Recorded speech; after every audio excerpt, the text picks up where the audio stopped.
ఓం శ్రీ పరమాత్మనే నమః. శ్రీమద్భాగవత సంగ్రహము ద్వాదశ స్కందము. ఈరోజు మనం 4వ భాగం తెలుసుకుంటున్నాము. మార్కండేయుని అద్భుత అనుభూతి. సౌనకుడు సూతుని ఈ విధంగా అడిగాడు. ఓ సూత మహాశయ, మా సందేహాలను తీర్చగల మహానుభావుడవు నీవే కాబట్టి అడుగుతున్నాను.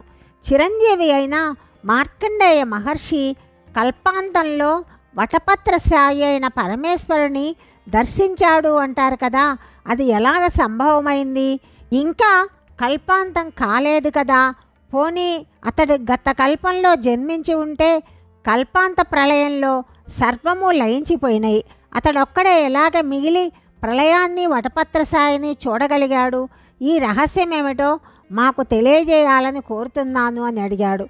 దానికి సూతుడు ఇలా చెప్తున్నాడు. ఓ మహర్షి, మృకండుని పుత్రుడైన మార్కండేయ మహర్షి పొందిన దివ్యానుభూతి అతి అద్భుతమైనది. అతడు ఉపనయనాది సంస్కారాలు, వేదశాస్త్రాది అధ్యయనాలు ముగిసిన తర్వాత ఆజన్మ బ్రహ్మచర్య దీక్షను పూనాడు. సన్యాసి అయి తపస్సాధ్యాయుధ నిష్ఠుడై ఇంద్రియ మనస్సులను జయించిన వాడయ్యాడు.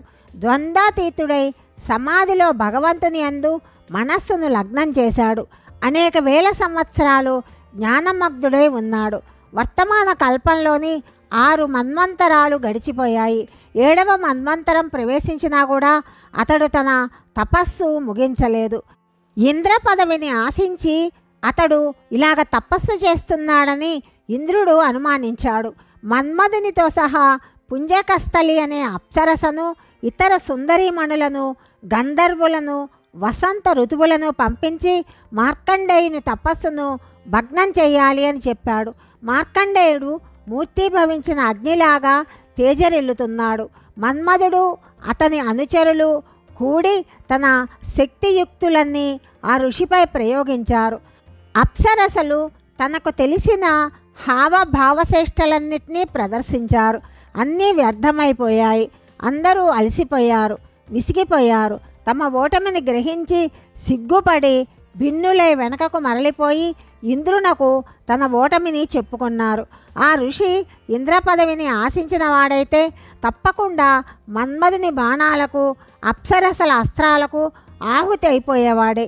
వాటికి చెలించకుండా తన తపస్సును కొనసాగించుకుంటున్నాడు కాబట్టి అతనికి ఇంద్ర పదవి పైన ఆసక్తి ఉండదు అని ఇంద్రుడు ఊరుకున్నాడు. మార్కండేయుని తపస్సుకు మెచ్చి భగవంతుడు నరనారాయణ రూపంలో దర్శనమిచ్చాడు.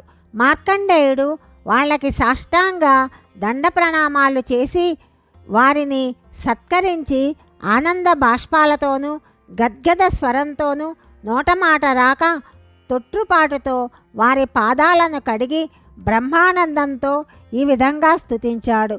హే ప్రభో, ఈ నరనారాయణుల రూపములలో నీ దర్శన భాగ్యాన్ని నాకు కలిగించిన నీ యొక్క అపార కృపా విశేషాన్ని మానవ మాతృడనైనా నేనెలాగ వర్ణించగలను?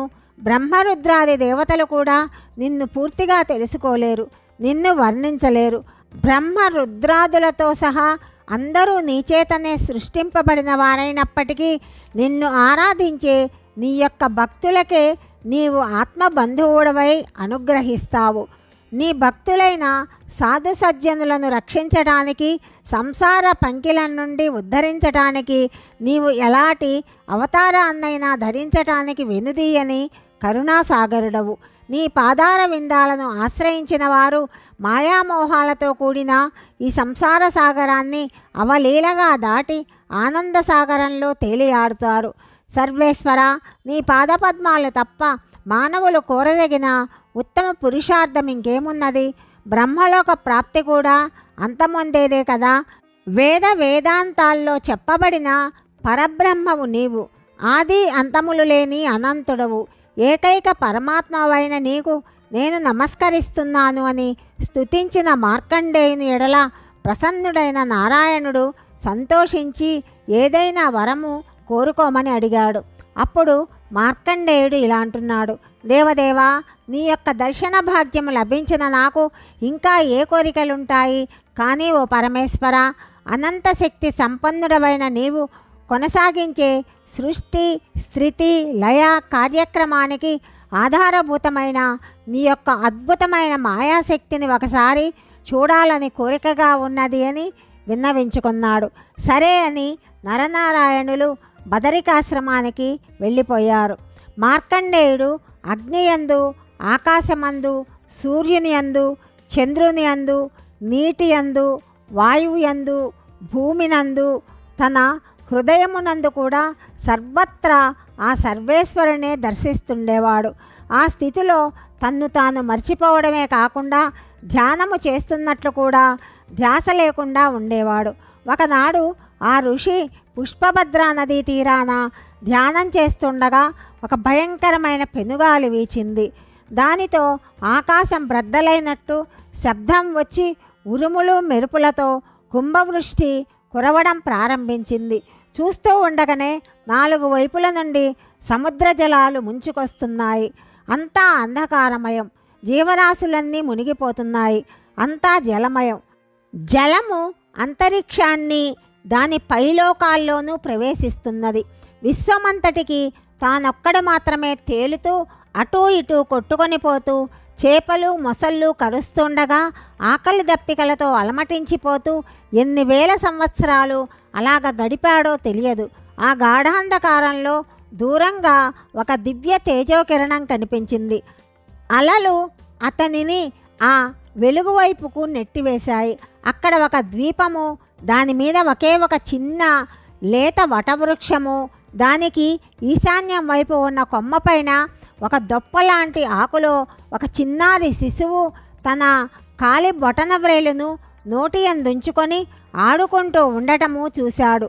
ఆ శిశువు వెదజల్లే ఆ దివ్యకాంతియే అక్కడ గాఢాంధకారాన్ని తొలగిస్తున్నది. దివ్య మోహనాకారుడైన ఆ బాలుని చూడగానే మార్కండేయుడు ఇన్ని వేల సంవత్సరాలుగా అనుభవిస్తున్న బాధల్ని మర్చిపోయి ఆనంద పరవశుడయ్యాడు. ఆ బాలుని దగ్గరకు వెళ్ళి చూడాలనే కోరిక కలిగింది. మార్కండేయుడు సూక్ష్మ రూపం ధరించి బాలుని వద్దకు వెళ్ళాడు. వెళ్ళిన వెంటనే అతడు ఆ బాలుని ఊపిరితో అతని కుక్షిలోకి పీల్చబడ్డాడు. ఆ బాలుని కుక్షిలో 3 లోకాలు, నదులు, పర్వతాలు, నగరాలు, జీవరాశులు అన్నీ ఆ జలప్రలయం కాకముందు ఎలా ఉండేవో అలాగే కనిపించాయి. పుష్పభద్రా నదీ తీరాన ఉన్న తన యొక్క ఆశ్రమం కూడా కనిపించింది. అంతలో అతడు ఆ బాలుని ఊపిరితో మళ్ళీ బయటికి వచ్చేసి ఆ వటపత్ర సాయిని దర్శించాడు. ఆ బాలుడు చిరునవ్వుతో క్రీగంట చూస్తూ ఆహ్వానిస్తున్నట్టు కనిపించాడు. అతనిని ఆలింగనం చేసుకొని ముద్దాడాలని మార్కండేయునికి ప్రగాఢమైన కోరిక కలిగింది. అతడు సాక్షాత్తుగా శ్రీమన్నారాయణుడేని గ్రహించిన ఋషి అతనిని ఎత్తుకోవాలని చెయ్యి చాచి ముట్టుకొనేలోపు బాలుడు అదృశ్యమయ్యాడు. మార్కండేయుని హృదయంలో ఆసీనుడయ్యాడు.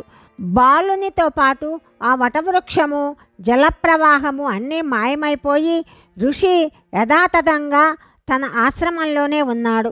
ఈ విధంగా మార్కండేయుడు మహావిష్ణువు యొక్క మహావైభవాన్ని, ఎప్పుడో కల్పాంతంలో జరగనున్న ప్రళయాన్ని శ్రీహరి అనుగ్రహం చేత తిలకించగలిగాడు. మార్కండేయుని నిశ్చల తత్వప్రకాశాన్ని, గొప్పతనాన్ని చూసిన శివపార్వతులు సంతోషించి అతనికి వరాలివ్వాలని వచ్చారు. మార్కండేయుడు తన దేహము పైనను పరిసరాలపైనను ఏమాత్రమూ ధ్యాస లేకుండా ధ్యానమగ్నుడై ఉండటం చేత జగన్మాతాపితల రాకను తెలుసుకోలేకపోయాడు. అతని స్థితిని గ్రహించిన శివుడు అత్యంత ప్రేమతోటి ఋషి యొక్క హృదయంలో ప్రవేశించి దశహస్తాలతోనూ ఆయుధాలతోనూ దివ్య తేజస్సుతోనూ దర్శనమిచ్చాడు. అతడు కన్నులు తెరిచి ప్రత్యక్షంగా పార్వతీ పరమేశ్వరులను, ప్రమదగణాలను చూశాడు. ఆశ్చర్యచకితుడయ్యాడు. శివ పార్వతులకు ప్రణమిల్లి అర్ఘ్యపాద్యాలతో సేవించి వాళ్ళని స్తుతించి తన వలన కాగల సేవ ఏమిటో సెలవిమ్మని అడిగాడు. మహేశ్వరుడు ఎంతో సంతోషించి ఈ విధంగా అన్నాడు: తాపసోత్తమ, నీ చరిత్ర అద్వితీయమైనట్టిది. నీవు శ్రీహరి యొక్క సంపూర్ణమైన అనుగ్రహాన్ని పొంది ఉన్నవాడవు. సద్బ్రాహ్మణులు త్రిమూర్తులమైన మాకు కూడా పూజనీయులే. జపతపాది సాధనల కంటే పుణ్యమూర్తులైన సాత్వికులు గుణాతీతులైన బ్రాహ్మణులను పూజిస్తే పాపాలు నశిస్తాయి. అట్టివారి దర్శన మాత్రం చేతనే ప్రజలు పవిత్రులవుతారు. మార్కండేయ, నీవేదైనా వరం కోరుకో అని చెప్పాడు. ఆ విధంగా చెప్పిన మహేశ్వరునితోటి మార్కండేయుడు ఇలా అంటున్నాడు: హే మహేశ్వర, నీ దయ అపారము. దేవదేవుడవైన నీవు పాంచభౌతికమైన ఒక దేహధారిని గురించి చెప్పిన ఈ అమృత వాక్కులు నీ యొక్క భక్తవత్సలతను నిరూపిస్తున్నాయి. జగత్పిత జగన్మాతలైన మీ యొక్క దర్శన భాగ్యం కంటే నాకు ఇంకేమి కావాలి? నీయందును శ్రీహరి యందును భగవద్భక్తుల యందును నాకు అచంచలమైన భక్తి ఎల్లప్పుడూ కూడా ఉండేటట్టు అనుగ్రహించు అని కోరుకున్నాడు. పరమేశ్వరుడు సంతోషించి ఈ విధంగా అన్నాడు: ఓ మహర్షి, నీవు శ్రీహరి యందు నిశ్చల భక్తి కలవాడవై కల్పాంతం వరకు జరామరణాలు లేనివాడవై సత్కీర్తితో ప్రకాశిస్తూ ఉంటావు. వైరాగ్యము త్రికాల జ్ఞానము కలవాడవై బ్రహ్మ వర్చస్సుతో శోభిల్లుతూ ఉంటావు. నీ పేరుతో ఒక పురాణాన్ని ప్రవచించే ఆచార్యుడవు నీవు అవుతావు. ఆ విధంగా ఆశీర్వదించి పరమశివుడు పార్వతీదేవితోనూ అనుచరులతోనూ నిష్క్రమించాడు. మార్కండేయుడు శ్రీహరి యందు ఏకాంత భక్తియుక్తుడై మహాజ్ఞాన యోగి అయి ఇప్పటికీ స్వేచ్ఛావిహారి అయి ఉన్నాడు. ఈ మార్కండేయుని సచ్చరిత్రను, మహావిష్ణువు యొక్క మాయా విశేషాన్ని చదివినవారు, వినిపించినవారు, విన్నవారు విష్ణుమాయను దాటివేయగలరు అని సూతుడు శౌనకాది ఋషులకు చెప్పాడు. భగవంతుడు గురించి తదుపరి భాగంలో తెలుసుకుందాం. సర్వం శ్రీకృష్ణార్పణమస్తు.